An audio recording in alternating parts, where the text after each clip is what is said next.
मुझे और कोई दुख नहीं है। मेरे 100 भाई मार दिए गए। अब 5 पांडवों में से अगर एक पांडव भी मर गया होता तो मैं आज संतुष्टि से मर तो सकता था। मेरा सारा परिवार नष्ट हो गया, मेरे 100 भाई मारे गए, लेकिन पांडवों में से 5 पांडवों में से एक ही का बाल बांका नहीं हुआ। अगर एक ही मर गए होते तो मैं आज आराम से संतुष्टि से मर सकता था। उठाया तलवार अश्वत्थामा ने, मित्र अगर ऐसी बात है तो बताओ किसका सिर चाहते हो। कहा वैसे पांडवों में से किसी का भी मिल जाए, लेकिन यदि भीम का मिल जाए जिसने हमारी जंघा तोड़ी है तो मैं आराम से उस सिर को देख करके मरूंगा।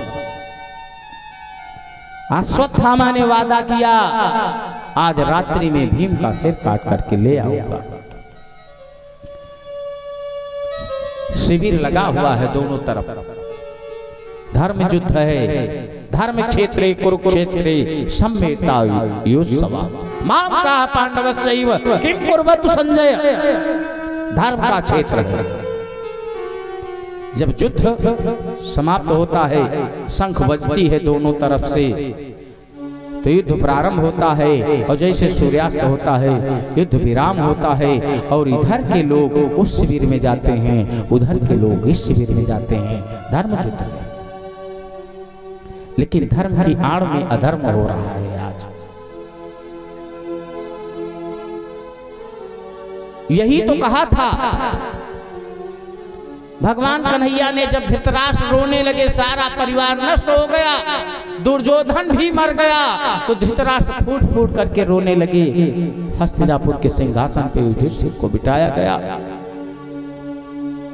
धृतराष्ट्र से मिलने के लिए कन्हैया गए तो धृतराष्ट्र ने पकड़ करके भगवान को रोना प्रारंभ कर दिया। भगवान ने यही समझाया कि मैं एक बार आया था शांति दूत बन करके, प्रस्ताव लेकर के, और उस समय महाराज मान गए होते तो आज ये महाभारत नहीं होता। कि छतरी की छाव दे देते और सेवा में पांव दे देते। पांडव तो आपके चरणों की सेवा करना चाहते थे।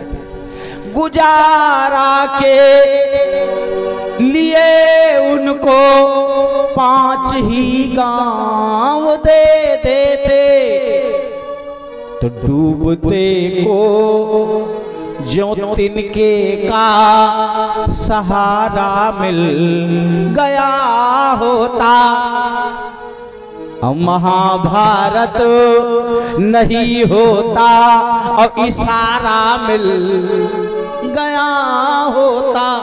जिस समय द्रौपदी की साड़ी खींची जा रही थी, अगर तुम उंगली उठा करके दुर्योधन को आदेश देते, हे दुर्योधन क्या कर रहे हो, अगर यही इशारा कर देते तो आज महाभारत नहीं होता। कि छतरी की छांव दे देते और सेवा में पांव दे देते, अब गुजारा के लिए उनको बस 5 ही गांव दे देते, तो डूबते को जो तिनके का सहारा मिल गया होता, तो महाभारत नहीं होता गर इशारा मिल गया होता। महाराज सब तो आपने किया है, अवश्य में वो भोक्तव्यम कृतम कर्म शुभाशुभम। चला है आधी रात को, अब भगवान तो अंतर्जामी हैं, वो तो सब जानते हैं, बताने की आवश्यकता नहीं है। भगवान समझ गए कि आज अश्वत्थामा षड्यंत्र करने वाला है, इसलिए 5 पांडवों को अपने शिविर में बुला लिया। युधिष्ठिर ने कहा क्या बात है कन्हैया, कहा आज कुछ मीटिंग करना है, कहा जल्दी से मीटिंग कर लो, हम अपने कमरे में सोने के लिए जाएंगे। कहा आज मीटिंग 12 बजे से बाद प्रारंभ होगी। समय बदल गया है, और द्रौपदी ने इंतजार किया कि हमारे पांचों पति आएंगे, लेकिन जब नहीं आए तो अपने पांचों बेटों को उनके बिस्तर पर लिटा दिया। ठीक है, नहीं आए तुम लेटो, जब आएंगे तो तुम्हें अंदर वाले कक्ष में शिविर में ले जा करके कर देंगे। पांचों बेटों को सुला दिया है। भगवान तो सब जानते हैं, इसलिए भगवान ने पांडवों को अपने कक्ष में रोका है। कन्हैया ने आधी रात को अश्वत्थामा प्रवेश कर गया शिविर में। चद्दर पड़ा हुआ है, सबके ऊपर चद्दर उड़ाया गया है। अश्वत्थामा, लोग कहते हैं जब अपराध होना होता है तो बुद्धि भी भ्रष्ट हो जाती है। अश्वत्थामा ने चद्दर के ऊपर से ही तलवार मारा है और पांचों शिशुओं के सब सिर को काट करके एक चद्दर में लपेट लिया है। लपेट करके कंधे पे टांग करके चला है दुर्योधन के पास। जब दुर्योधन के पास पांचों बच्चों का सिर काट करके अश्वत्थामा लेकर के गया, कहा मित्र तुम केवल एक पांडव का सिर चाहते थे, आज मैंने पांचों पांडवों का सिर तुमको हाजिर किया है, ले लो। कहा मुझे और किसी के सिर की आवश्यकता नहीं है, मुझे दिखा दो कि भीम का सिर कौन सा है। इसमें जो भीम का सिर है वो मेरे हाथ में पकड़ा दो। जैसे मेरी जंघा को तोड़ा है, मैं उस मरे हुए सिर को दबा करके फोड़ना चाहता हूं। चद्दर के ऊपर से ही जैसे दबाया, वो तो बच्चों का सिर था, पिचक गया। दुर्योधन ने कहा कि ये इतना कमजोर भीम का सिर नहीं हो सकता है। भीम तो महाबलशाली है, 10,000 हाथियों का बल है। खोलो चद्दर। जब चद्दर खोला तो छाती पीट करके दुर्योधन रोने लगा।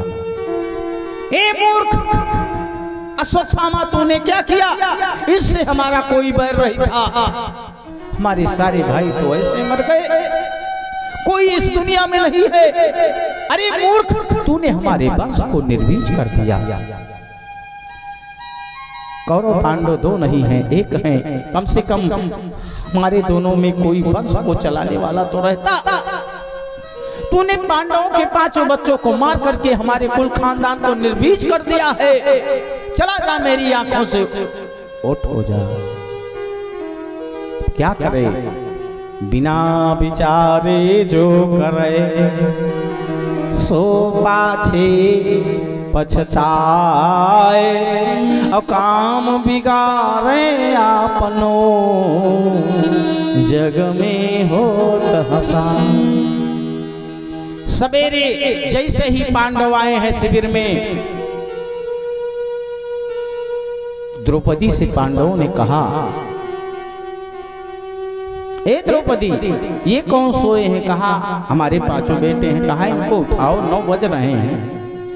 आज भैया एक बात बताएं, भोर जिसको कहते, भोर किसको कहते हैं? जब सूर्य की लालिमा दिखाई दे। ब्रह्म मुहूर्त किसको कहते हैं? 4 बजे के बाद ब्रह्म मुहूर्त लग जाता है। जो ब्रह्म मुहूर्त में स्नान करते हैं, ध्यान करते हैं, जप करते हैं, पूजा करते हैं, साधना करते हैं, अथवा जो बच्चे पठन पाठन करते हैं, उनको बहुत बड़ा लाभ होता है। आप देख रहे हैं यहाँ पे 33 कोटि देवताओं का आवाहन किया गया है इस भागवत के मंडप में। जैसे हमारे कोई भी बीमारी है तो हम अलग अलग डॉक्टर के पास जाते हैं, लेकिन दुनिया के सारे मर्ज के डॉक्टर एक बेंच पे बैठ जाएं तो कोई भी बीमारी होगी, समाप्त होगी कि नहीं होगी? तो इसमें दुनिया के जितने भी डॉक्टर हैं, और बताएं इतना चमत्कार है, माताओं को परिक्रमा करनी चाहिए यज्ञ मंडप की। 11 परिक्रमा, 21 परिक्रमा। जीवन में कोई भी संकट है, बेटे को संकट है, पति को संकट है, तुमको संकट है, किसी माँ को संतान नहीं है, किसी का गर्भ नहीं रुक रहा है, अथवा किसी भी भूत बाधा, प्रेत बाधा, पापियों को पाप से है तारती, धुंधकारी जैसे भयानक प्रेत को तारने का काम किया भागवत महापुराण ने। लेकिन एक बात बताएं, क्यों ये कहते हो भगवान आते नहीं? और सच्चे दिल से उन्हें हम बुलाते नहीं। ये श्रीमद् भागवत की कथा बार बार नहीं होगी, लेकिन इसका मोल जब हम समझें तब। अरे माताएं घर में रहती हैं, काम करो, काज करो, थोड़ा सा भगवान का काम करो। ये लाभ इस पुण्य से हम कोई नहीं बांट लेगा। हाथ में चाहे इलायची दाना ले लो, चाहे मूंगफली का दाना ले लो, जो भगवान ने आपको दिया है ऐसा सामग्री लेना चाहिए जिसको प्रसाद में बांटा जा सके। एक परिक्रमा करो, प्रणाम करो, वहां पे एक बर्तन रख दीजिए, उसमें एक दाना डाल दीजिए। जैसे 11 परिक्रमा करना है, हो सकता है परिक्रमा करते करते आप भूल जाओ कि 11 हुआ कि 10 हुआ कि 12, तो 11 दाना हाथ में ले लो। एक बार घूम करके आओगे तो एक दाना समाप्त होगा, एक परिक्रमा हो गई, ऐसे 11 हो जाएगी। 21 करना है, 51 करना है, आपकी श्रद्धा के ऊपर। कोई कुछ नहीं कर सकता है तो 5 परिक्रमा तो जरूर कर सकता है। भागवत भगवान की विग्रह का अनुष्ठान किया गया है यहाँ पे। लेकिन एक बात बताओ, करते हम कितना? गोवर्धन जी का स्वरूप स्थित है, जो गिरिराज जी के पे जल चढ़ाते हैं। अन्यत्र अब रोज तो गिरिराज जी आपको मिलेंगे नहीं है। भागवत में आवाहित किए गए हैं, उनका आवाहन हुआ है। वो गिरिराज जी इसी गोवर्धन में विराजमान हैं जो बनाया गया है। तो वही फल आपको प्राप्त होगा जो मानसी गंगा में स्नान करने के बाद गिरिराज में जल चढ़ाने का वृंदावन में प्राप्त होता है। वही फल आपको इस भागवत मंडप में भी प्राप्त होगा, क्योंकि ईश्वरः सर्वभूतानां हृदये तिष्ठति अर्जुन। भगवान स्वयं कहते हैं कि परमात्मा सबके हृदय में रहता है, मैं सबके हृदय में रहता हूँ। जहाँ मेरे संत, मेरे भक्त मेरा आवाहन करते हैं, मेरा पूजन करते हैं, मैं उसी में समाहित हो जाता हूं। लेकिन एक बात बताएं, करते हैं इतना है और मांगते हैं इतना। तो कर्म से ज्यादा किसी को मिलने वाला नहीं। ऐसा नहीं है कि यहाँ माताएं श्रद्धालु नहीं हो सकता है, जानती नहीं हो। ऐसा तो नहीं है कि यहाँ पहली बार भागवत कथा हो रही है। अरे पुण्य करोगे, पूजा करोगे, परिक्रमा लगाओ तो आप आओगे। 7 दिन का तो है, 2 दिन आज समापन हो गया, 5 दिन बचा। क्या जीवन में किसी के पास 5 परिक्रमा लगाने का समय नहीं है? लेकिन हम करते नहीं हैं। ये झंझट दिन भर जाने वाला नहीं है जीवन में कभी। गृह कारज नाना जंजाला ते अति दुर्गम शैल विशाला, जाने वाला नहीं है। और जैसे ही चद्दर हटाया है द्रौपदी ने, देखा है सिर गायब। कौन किसका बेटा है समझ में नहीं आ रहा है, सिर गायब है। आज दहाड़ मार करके एक माँ रो रही है, जिसके 5 बेटों का सौ चौखट पे पड़ा होगा। उस माता की स्थिति क्या होगी? जरा सा खरोच लगता है तो हम भगवान को दोष देते हैं। आज कन्हैया भी सामने खड़े हैं, उन्हीं के सामने उनकी बहन द्रौपदी के 5 पुत्र का सिर नहीं है। कि माता शिशूना रुदनम सुताना, माता शिशूना रुदनम सुताना, निशम्य घोरम परितप्य माता शिशूना रुदनम सुताना, माता शिशूना रुदनम सुताना, निशम्य घोरम परितप्य निशम्य घोरम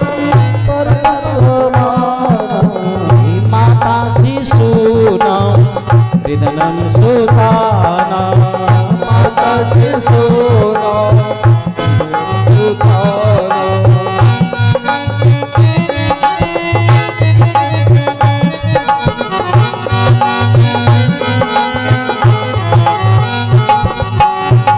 तदारुदत्वास कलाकुलाक्षी, तदारुदत्वास कलाकुलाक्षी, तां सांत्वयन्ना किरीटमाली तं सांत्वयन्ना किरीटमाली तं सांत्वयन्ना किरीटमाली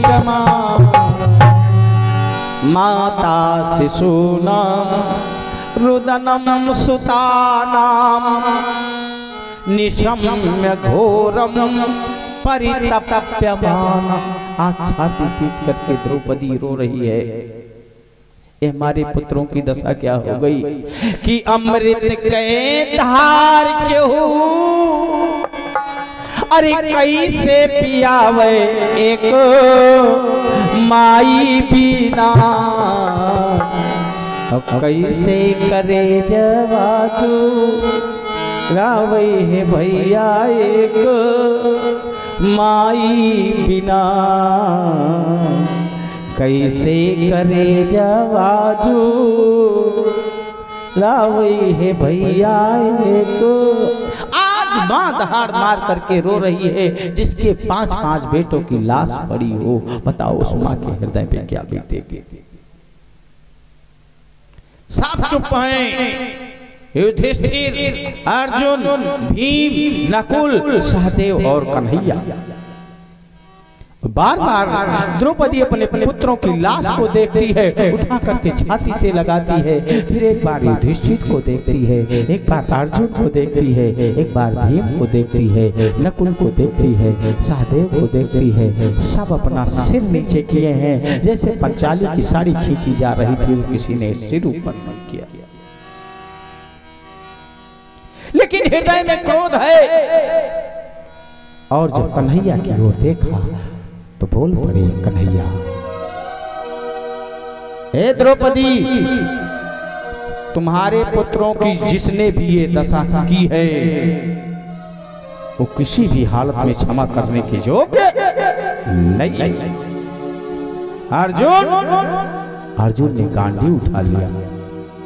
हे द्रौपदी, ये अर्जुन प्रतिज्ञा करता है, जिसने भी हमारे पुत्रों के शीश को काटा है, शाम से पहले मैं उसके सिर को काट करके तुम्हारे चरणों में रख दूंगा। अर्जुन चला है खोज में, पता लग गया कि यहाँ पे आया कौन था, अश्वत्थामा आया था। शुरू कर दिया, युद्ध प्रारंभ हो गया। और जब अश्वत्थामा ने समझा कि मैं नहीं बचूंगा, तो उसने ब्रह्मास्त्र का प्रयोग कर दिया। जब ब्रह्मास्त्र का प्रयोग कर दिया तो अर्जुन घबरा गए और भगवान श्री कृष्ण के चरणों में बैठ गए। कन्हैया वो देखो ये क्या कर दिया इस अश्वत्थामा ने। ब्रह्मास्त्र हमारी तरफ आ रहा है। कृष्ण कृष्ण महाबाहो भक्तानां अभयंकर, त्वमेको दह्यमानानां पवर्गोऽसि न संसृते। हे कृष्ण, आप भक्तों को अभय प्रदान करने वाले हैं, मेरा दिशा निर्देश करिए, क्या करूं? ब्रह्मास्त्र को तो मिटाया नहीं जा सकता। भगवान ने कहा, अर्जुन तुम भी तो ब्रह्मास्त्र चलाना जानते हो, और ब्रह्मास्त्र को ब्रह्मास्त्र से ही साध्य किया जा सकता है। भगवान के कहने पे अर्जुन ने ब्रह्मास्त्र का संधान किया है। दोनों ब्रह्मास्त्र आपस में टकराए हैं, भयंकर गर्जना हुई है, और उस भयंकर शब्द के साथ ब्रह्मास्त्र शांत हो गए हैं। दौड़ करके अर्जुन ने अश्वत्थामा को पकड़ लिया है और ले जाकर के द्रौपदी के चरणों में पटक दिया।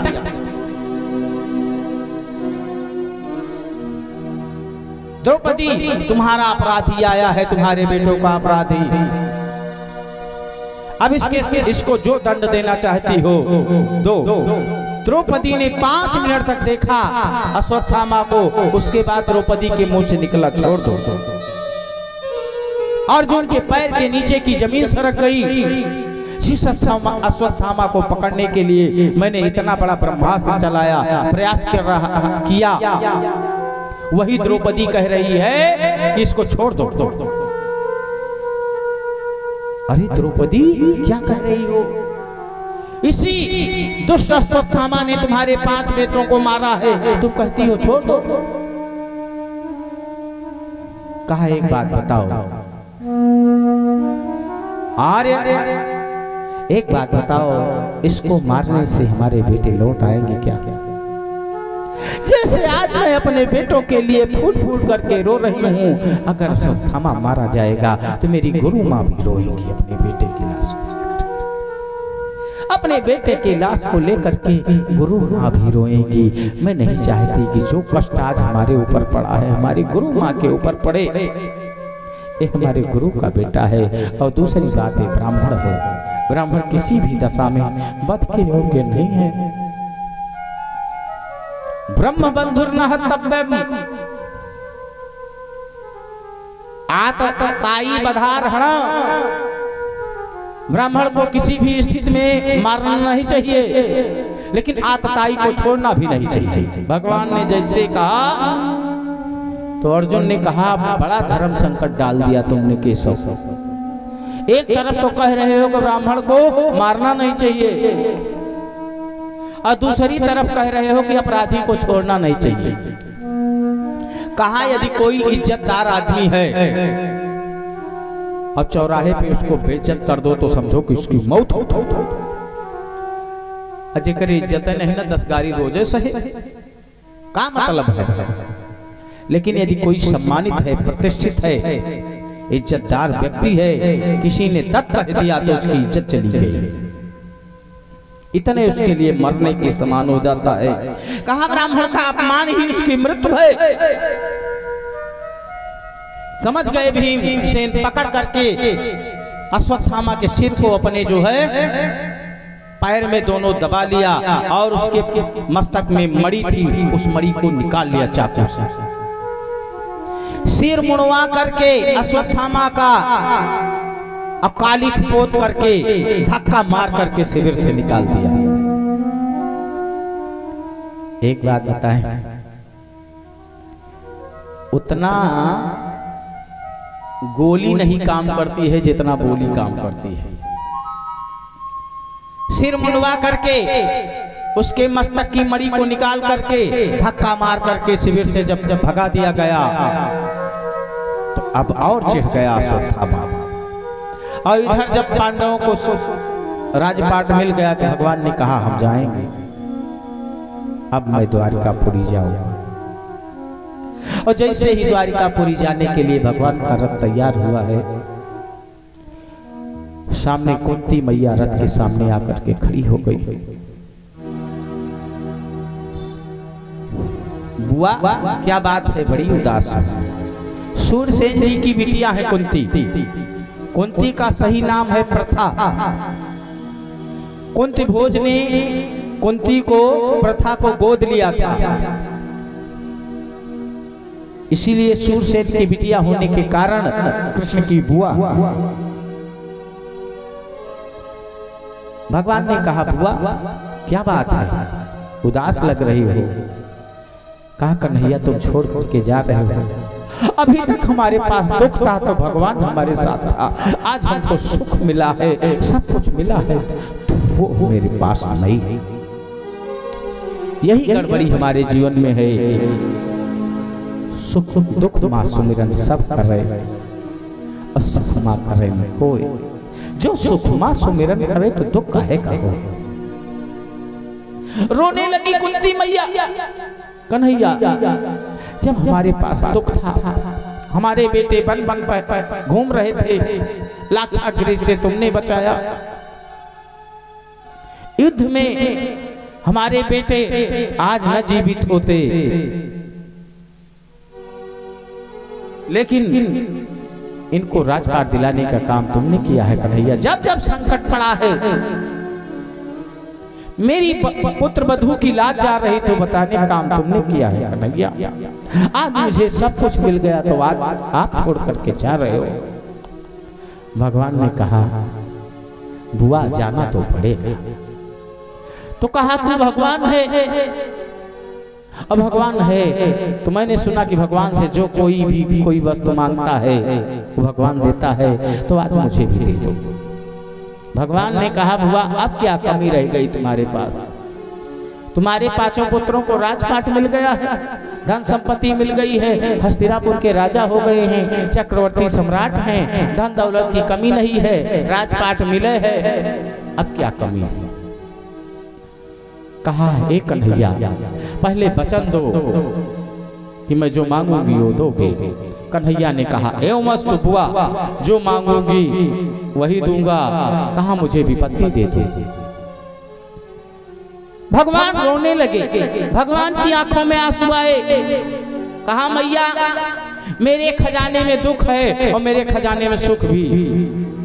एक तरफ दुख का खजाना है, एक तरफ सुख का खजाना है, लेकिन जब से मैंने ये खजाना बनाया है दुनिया वालों के लिए, दुख के खजाने को किसी ने आज तक मांगा नहीं है।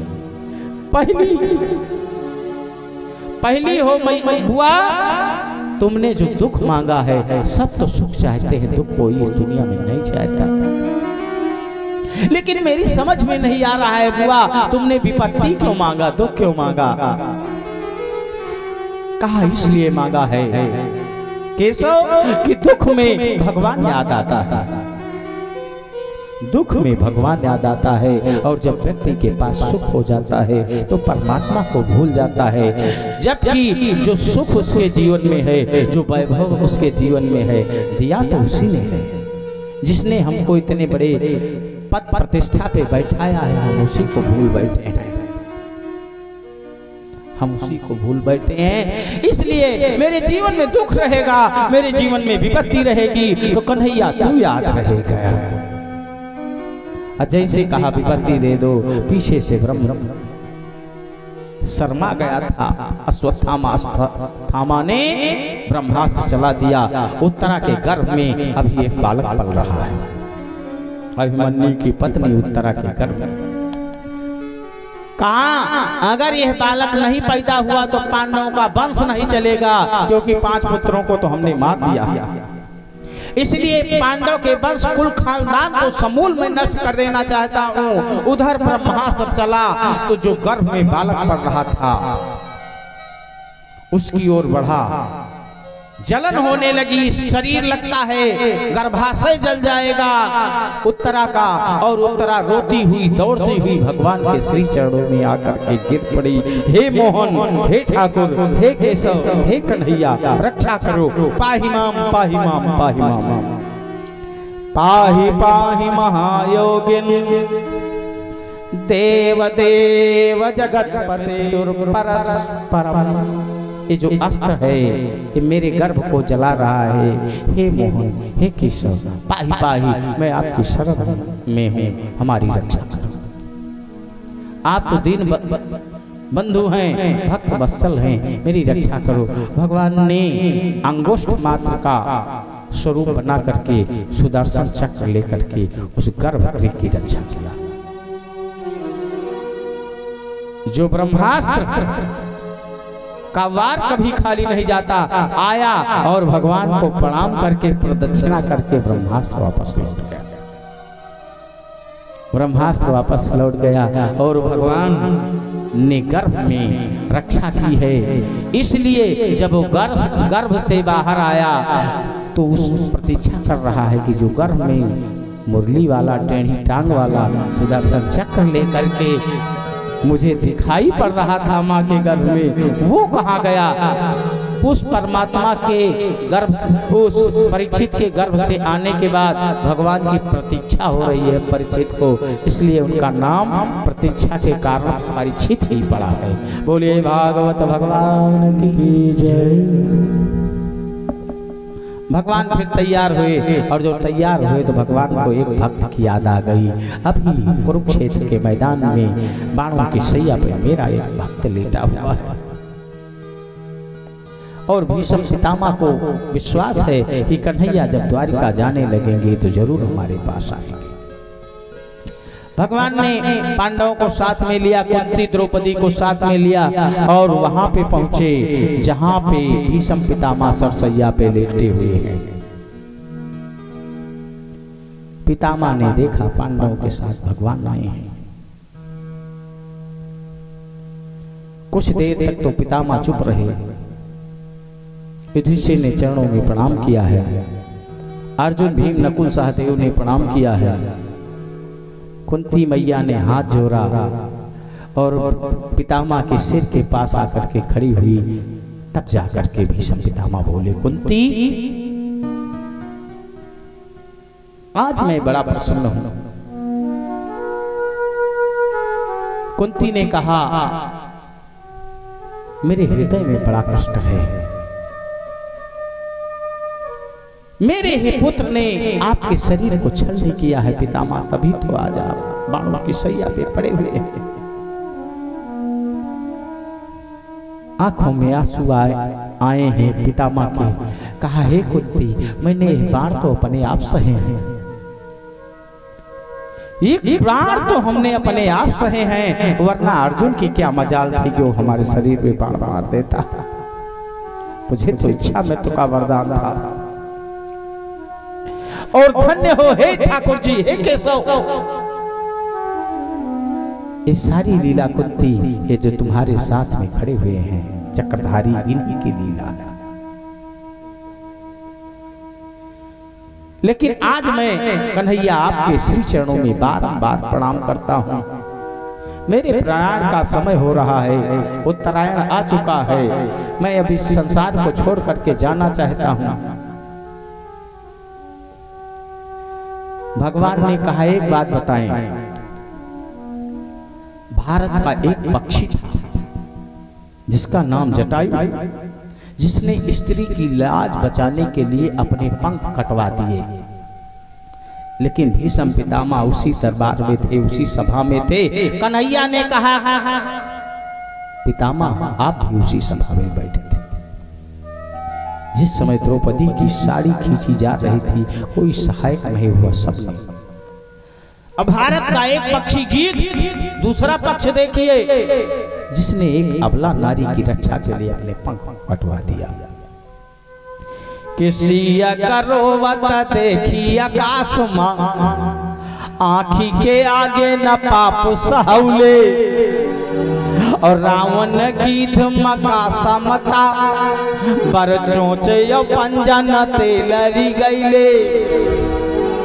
देश है सब लोग है, पर वो दिनवा कहवा चली गईले, जहाँ नारी के लाज बचावे बदे, यही भारत माँ की धव मरी गईले। नारी के लाज बचावे बदे, यह भारत माँ की धव मरी गईले। कौन सा फल मैं भोग रहा हूँ कन्हैया? भगवान ने कहा, ये वही फल है। पांडवों को आदेश दिया भगवान ने, जाओ पितामह से शिक्षा लो। राजनीति धर्म, मोक्ष धर्म, प्रवृत्ति निवृत्ति का उपदेश दिया। प्रवृत्तिम चा निवृत्तिम चा, गीता में भी उपदेश दिया है भगवान ने। वृत्ति क्या है? किसी भी उपाय से धन कमाया जाए, इसको वृत्ति कहते हैं। प्रवृत्ति क्या है? प्रवृत्ति अपने धर्म का भी निर्वहन किया जाए। वैश्य का काम है व्यवसाय करना, व्यवसाय से धन कमाए। पंडित का काम है धर्म करना, कर्म करना, पूजा पाठ करना, वो धर्म से धन कमाए। क्षत्रिय का काम क्या है? सेवा करना, रक्षा करना, रक्षा से देश की रक्षा करे, समाज की रक्षा करे, उससे धन कमाए। और चतुर्वर्ण शूद्र का काम क्या है? सेवा करना, उस सेवा से अपना धन कमाए। कोई अपने धर्म से च्युत न हो। आज सब धर्म से विमुख हो गए। उनका काम वही कर रहे हैं, बनिया का काम पंडित कर रहे हैं, पंडित का काम बनिया कर रहे हैं। सब उल्टा सीधा है, सब उल्टा सीधा है। राज करना कौन जानता है? क्षत्रिय जानता है। लेकिन इसी कुर्सी के लिए कितने लोग मर रहे हैं। और एक बात बताएं, मानस में लिखा गया है कि जासु राज, ये संसद में जितने लोग बैठे हैं ना, इनके बड़े नरक कुंड खाली है। आप कहोगे पंडित जी ऐसा आपके कह रहे, मैं प्रमाणित कर रहा हूं, ये सीधा नरक में जाएंगे संसद वाले। कि जासु राज प्रिय प्रजा दुखारी असोनिप अवसी नरक ही सोने पर अवसी नरक अधिकार। जिसके राज में प्रजा को संकट है उस राजा को नरक हो जाता है।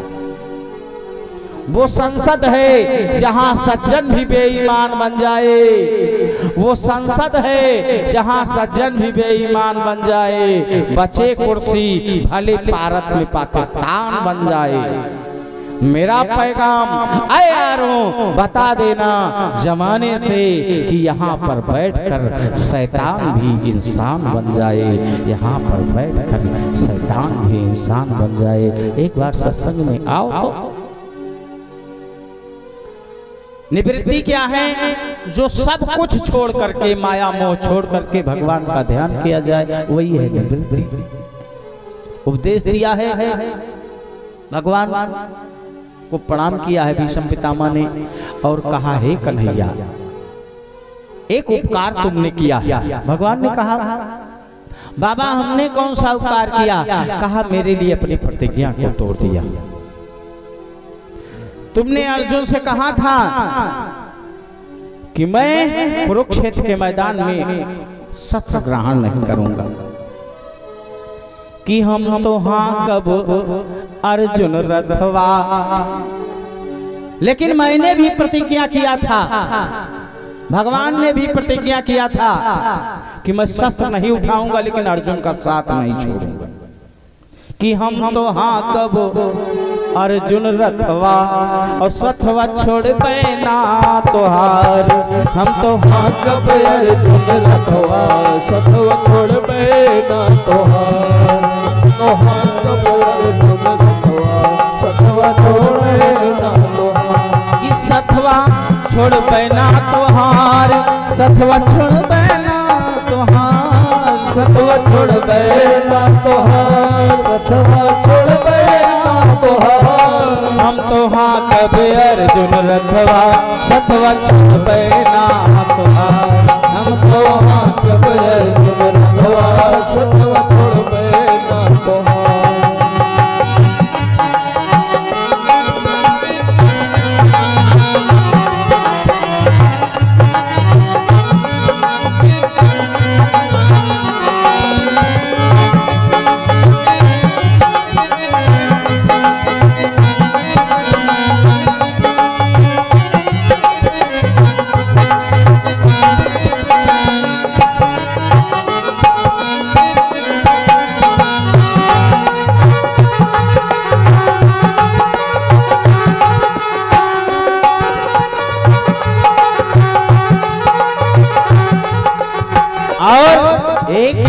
आपने एक प्रतिज्ञा किया था मैं शस्त्र नहीं उठाऊंगा, हमने भी प्रतिज्ञा कर लिया उसी कुरुक्षेत्र के मैदान में।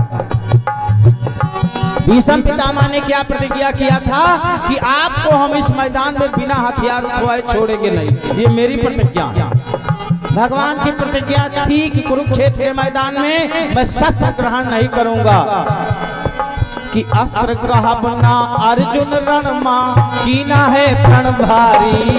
अस्त्र कहबना अर्जुन रणमा कीना है प्रण भारी। अर्जुन रणमा कीना है प्रण भारी। कि अस्त्र उठवाएंगे हम तुमसे बोले भीष्म बलधारी। कि अर्जुन अर्जुन हाँ कब हम तो रथवा सथवा छोड़ बैना तोहार। अर्जुन हाँ कब हम तो रथवा सथवा छोड़ बैना तोहार। कब हम तो रथवा सथवा छोड़ बैना तोहार।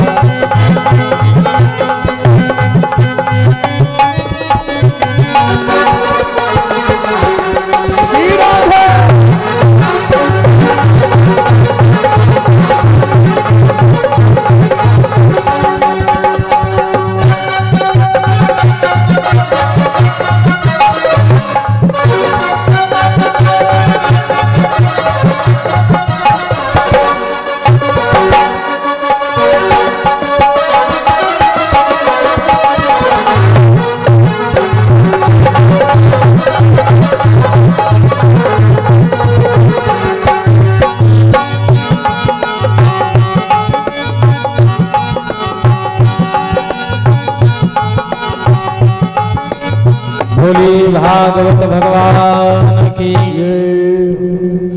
ए भैया भीष्म पितामह ने ऐसा बाण चलाया कि अर्जुन का जो छत्र था वो टूट करके गिरा। आज बाबा को क्या हो गया है? भगवान कन्हैया तो केवल सारथी बने हैं। कहा अर्जुन मारो बाण। अर्जुन जब तक अपना गांडी उठाते और उसमें से तरकस से बाण निकालते, इतने में दूसरा बाण आ जाता, गांडी टूट करके गिर जाता था, हाथ से छूट करके। बार बार इतने तेज बाणों की वर्षा भीष्म पितामह ने किया कि अर्जुन को गांडी उठाने का मौका ही नहीं दिया। एक बाण मारा, रथ की पहिया टूट करके नीचे गिरी। दो बाण तो भीष्म पितामह ने घोड़ों पे मार दिया, और जो घोड़ों पे मार दिया तो घोड़े भी बैठ गए तो भगवान कन्हैया सारथी बने थे, अब घोड़े कैसे चले? भगवान को क्रोध आ गया। यद्यपि सम नहीं राग न रोसु, कहाई ना पाप पुण्य गुण दोषु, तथापि करे सम विषम विहारा, भगत अभगत हृदय अनुसारा। भगवान ने वही जो रथ का टूटा चक्का था उठाया दौड़े भीष्म पितामह को मारने के लिए। अजू दौड़े भीष्म पितामह को मारने के लिए रथ के सामने आए तो भीष्म पितामह ने धनुष बाण रख दिया। कहा यही तो चाहते थे। हे भक्त वत्सल, जल पूरित हो गई हैं आंखें भीष्म पितामह की। हे ठाकुर, आप सब कुछ करने में समर्थ हैं। आपने अपनी प्रतिज्ञा को तोड़ दिया, लेकिन मेरी प्रतिज्ञा को रख लिया। मेरी प्रतिज्ञा को रख लिया, अपनी प्रतिज्ञा को तोड़ दिया। आपने प्रण किया था कि मैं शस्त्र नहीं उठाऊंगा, आपने उठा लिया। और मैंने प्रण किया था कि मैं शस्त्र उठवाऊंगा, तो मेरी प्रतिज्ञा रह गई।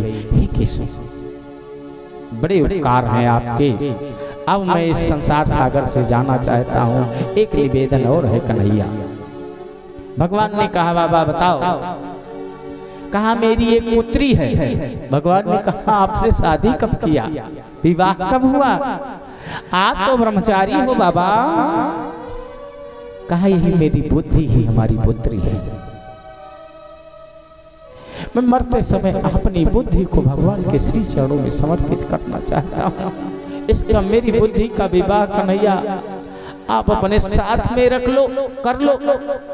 वास्तव में इस संसार में जितने भी लोग आए हैं, चाहे स्त्री हो चाहे पुरुष हो, ये आत्मा स्त्री है। हमारे अंदर आत्मा ही तो है और परमात्मा उसका पति है। इसलिए संभाल करके रखो। संत बड़ा विचित्र भजन गाते हैं कि रखबे जतन से अपन, अरे अमरो सुहाग दाग चुनरी माला, गई नहीं देव दाग चुनरी माला, गई नहीं देव दाग चुनरी माला, गई नहीं। रखबे जतन से अपन अमरो सुहाग दाग चुनरी माला, गई नहीं देव दाग चुनरी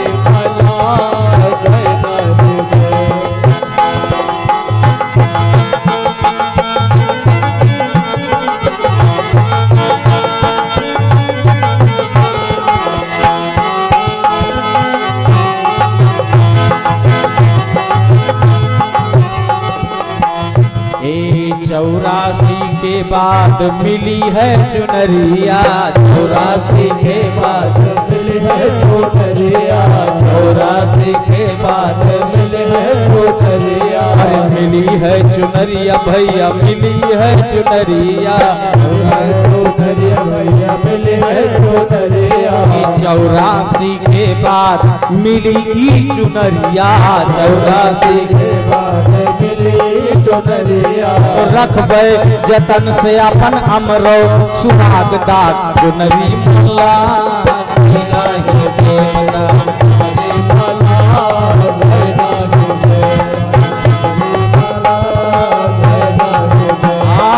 रखबे जतन से अपन अमरो सुहाग दाग चुनरी माला, नहीं देवता चुनरी माला।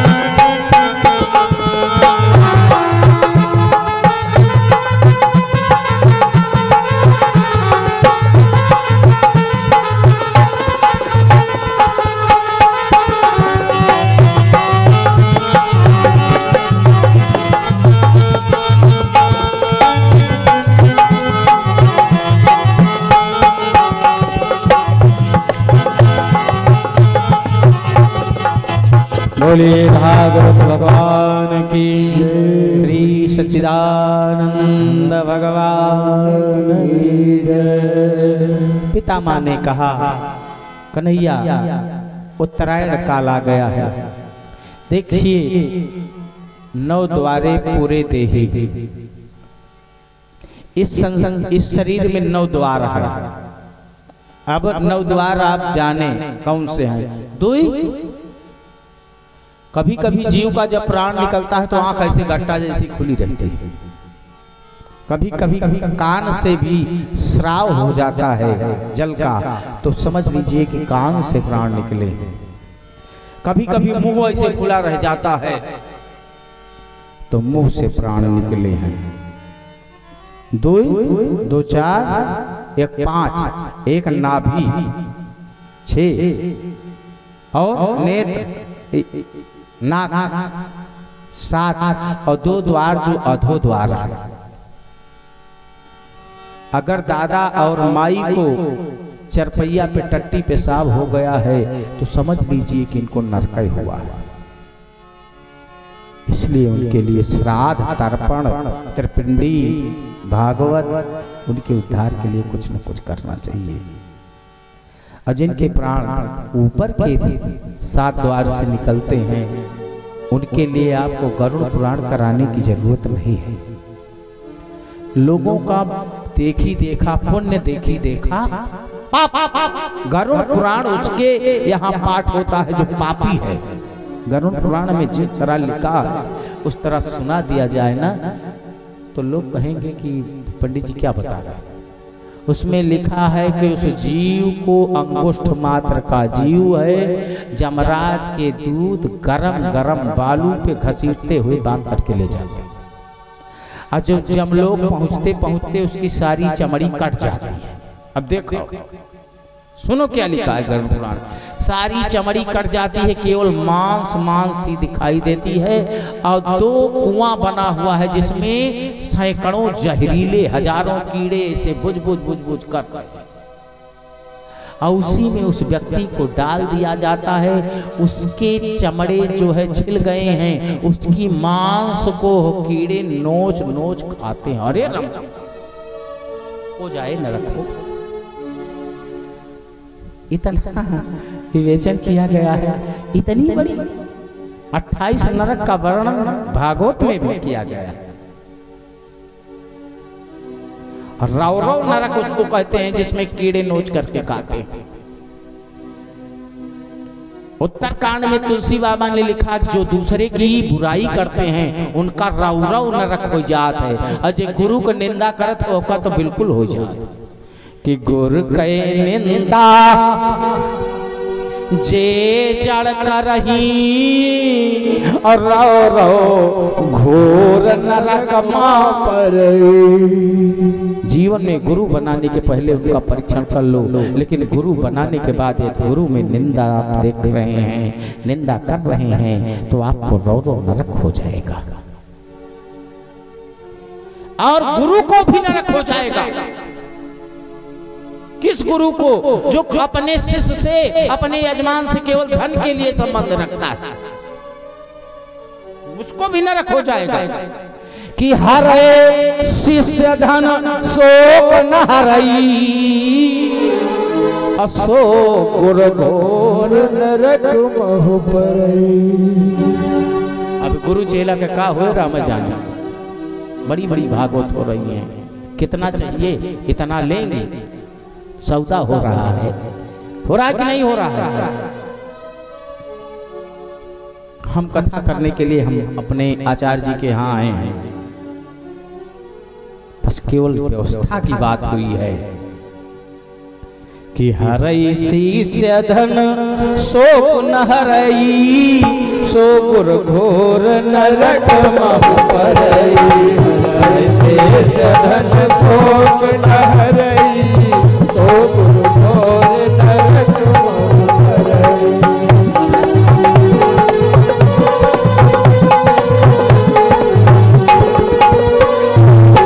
एक सिद्धांत जरूर होना चाहिए। इतने लोग साथ में हैं, इनके पास परिवार है, साईं इतना दीजिए जामे कुटुंब समाए। मैं कथा कह रहा हूं, जो हमारे भाग्य में होगा वो कोई रोक नहीं पाएगा, और नहीं होगा तो हम सिर पटक रहे हैं, वो नहीं मिलेगा। क्या मतलब? अरे परमात्मा की नौकरी कर रहे हैं, किसी बनिया की नौकरी, किसी सेठ की नौकरी, और किसी साहब के दफ्तर में थोड़े हैं कि लेट पहुंच गए तो 4 बार सुनना पड़ेगा। इससे बढ़िया कोई नौकरी है वो दुनिया में कि मेरे मालिक तेरी नौकरी सबसे ऊंची है, सबसे बड़ी। इनसे बड़ी नौकरी किसकी है? अब भीष्म पितामह ने कहा मेरी बुद्धि को स्वीकार करिए, और अब मैं चलना चाहता हूं। भगवान ने आशीर्वाद दिया है और स्तुति की है। किसने? भीष्म पितामह ने। सूत जी कहते हैं सोनकादि ऋषियों बड़ी करुण स्तुति है। श्री भीष्म उवाच इति मतिरुपकल्पिता वितृष्णा भगवती शाश्वत पुंगवे विभूमि। इति मतिरुपकल्पिता वितृष्णा भगवती शाश्वत पुंगवे विभूमि। स्वसुखमुपगते क्वचित् विहरतुं, स्वसुखमुपगते क्वचित् विहरतुं, प्रकृतिमुपेयिषु यद्भवप्रवाहे। इति मतिरुपकल्पिता वितृष्णा भगवती शाश्वत पुंगवे विभूमि। कितने भुवन कमनं तमाल वर्णं रविकर गौर परांबरं दधामि। त्रिभुवन कमनम तमाल वर्णम। देखिए ऐसा ऐसा रहस्य है कि एक एक शब्द में आपको उसके दृष्टांत के लिए जाना पड़ेगा। भगवान का स्वरूप कैसा है? त्रिभुवन कमनम, जो तीनों लोग को मोहित कर सकते हैं। त्रिभुवन कमलम तमाल वर्णम। भगवान का रंग कैसा है? तमाल की तरह। कहीं उदाहरण है रामचरितमानस में, एक नहीं कई उदाहरण। जब संतों के साथ चित्रकूट में भेंट रहे हैं राम जी, तो तुलसी बाबा फोटो लिए खड़े हैं कैमरा। उन्होंने एक दृश्य खींचा और इतनी बढ़िया उपमा दिया है कि प्रभु ही मिलत अस सोह कृपाला, अकनक तरु ही जम मिलत कृपाला। मिलत अस सोह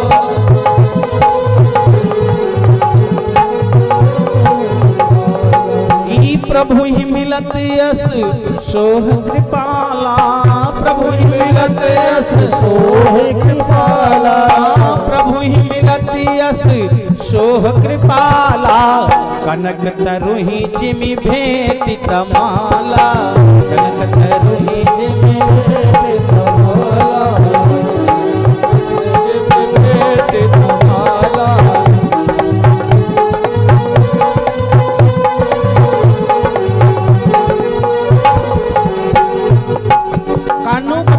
तरु ही माने सोने का वृक्ष लगता है कि तमाल के वृक्ष से आलिंगन कर रहा है।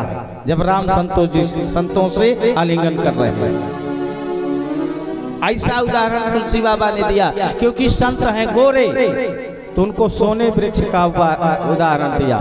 ये सोने के वृक्ष हैं। राम जी हैं सांवले, और तमाल का पेड़ सांवला होता है। इसलिए प्रभु ही मिलत अस सोह कृपाला। अकन के तरु ही जनो भेंटि तमाला।